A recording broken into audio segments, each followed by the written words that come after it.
ಉಡುಪಿ ರೀತಿಯ ಸಾಂಬಾರು ಪುಡಿ ಹೇಗೆ ಮಾಡೋದು ಅಂತ ನಾನು ಹೇಳ್ಕೊಡ್ತೀನಿ. ಅದಕ್ಕೆ ಏನೇನು ಬೇಕು ಅಂತ ನೋಡೋಣ. 2 ಚಮಚ ಜೀರಿಗೆ,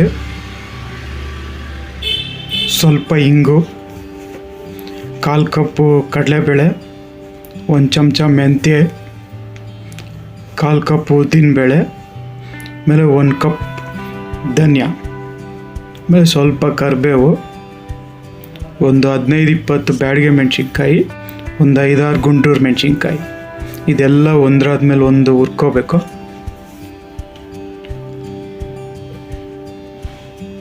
ಈ ಒಂದಾದ್ಮೇಲೆ ಒಂದು ಹುರಿದ್ಬಿಟ್ಟು ತೋರಿಸ್ತೀನಿ. ಮೊದಲನೇಗೆ ಧನಿಯಾ, ಒಂಚೂರು ಕೊಬ್ಬರಿ ಎಣ್ಣೆ ಹಾಕ್ಕೊಳ್ಳಿ. ಈಗ ಹುರ್ಕೊಳ್ಳಿ, ಘಮ ಬರೋವರೆಗೂ ಹುರ್ಕೊಳ್ಳಿ. ಈಗ ಆಗಿದೆ, ಇದನ್ನು ಒಂದು ಪ್ಲೇಟಿಗೆ ಹಾಕ್ಕೊಳ್ಳಿ.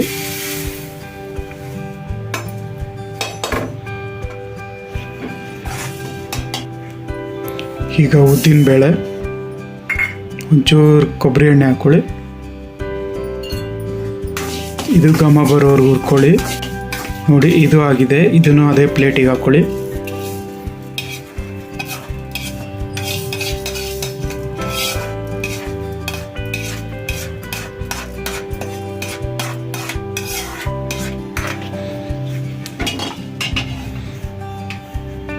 ಈಗ ಕಡಲೆಬೇಳೆ,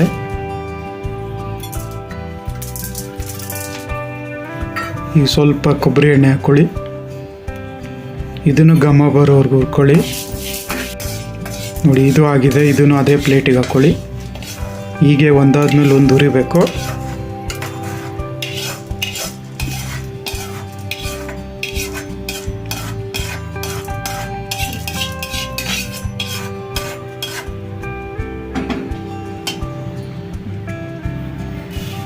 ಸ್ವಲ್ಪ ಜೀರಿಗೆ,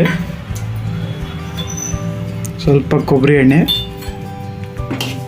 ಇದು ಘಮ ಬರೋವರೆಗೂ ಹುರ್ಕೊಳ್ಳಿ. ನೋಡಿ, ಇದು ಆಗಿದೆ, ಇದನ್ನು ಅದೇ ಪ್ಲೇಟಿಗೆ ಹಾಕ್ಕೊಳ್ಳಿ.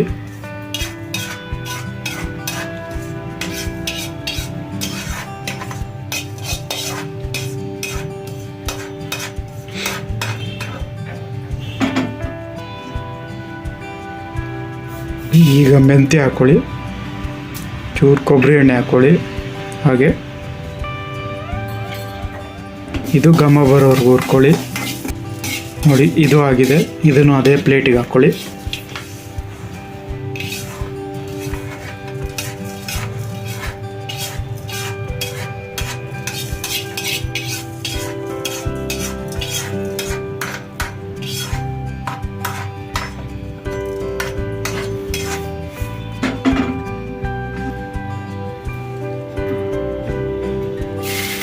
ಈಗ ಕರಿಬೇವು ಮತ್ತು ಇಂಗು, ಕರಿಬೇವು ಇಂಗು ಒಟ್ಟಿಗೆ ಹುರ್ಕೊಳ್ಳಿ. ಚೂರು ಕೊಬ್ಬರಿ ಎಣ್ಣೆ, ಇದು ಅದು ಗರ್ಗರಿ ಆಗಬೇಕು ಕರಿಬೇವು, ಅಲ್ಲಿ ತನಕ ಹುರ್ಕೊಳ್ಳಿ. ನೋಡಿ, ಇದು ಆಗಿದೆ, ಗರ್ಗರಿ ಆಗಿದೆ, ಇದನ್ನು ಅದೇ ಪ್ಲೇಟಿಗೆ ಹಾಕ್ಕೊಳ್ಳಿ.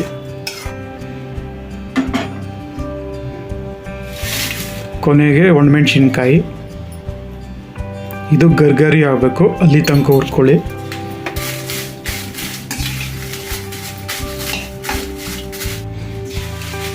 ನೋಡಿ, ಇದು ಆಗಿದೆ, ಗರಿ ಆಗಿದೆ, ಇದನ್ನು ಅದೇ ಪ್ಲೇಟಿಗೆ ಹಾಕ್ಕೊಳ್ಳಿ. ಈಗ ಇದನ್ನು ನುಣ್ಣಗೆ ರುಬ್ಕೋಬೇಕು ಮಿಕ್ಸಿಗೆ ಹಾಕ್ಕೊಂಡು. ನಾನು ತೋರಿಸಿರೋ ಅಳತೆ ಇದು 1 ತಿಂಗಳಿಗಾಗುತ್ತೆ. Powder, sambar powder. ನೋಡಿ, ಈ ಥರ ರುಬ್ಕೋಬೇಕು. ನೀವು ಮನೇಲಿ ಮಾಡ್ಕೊಳ್ಳಿ, ಚೆನ್ನಾಗಿ ಬಂದರೆ ಕಮೆಂಟ್ ಬಾಕ್ಸಲ್ಲಿ ತಿಳಿಸಿ. ಹಾಗೆ ನನ್ನ ಚಾನಲ್ನ ಸಬ್ಸ್ಕ್ರೈಬ್ ಮಾಡಿ. Thank you.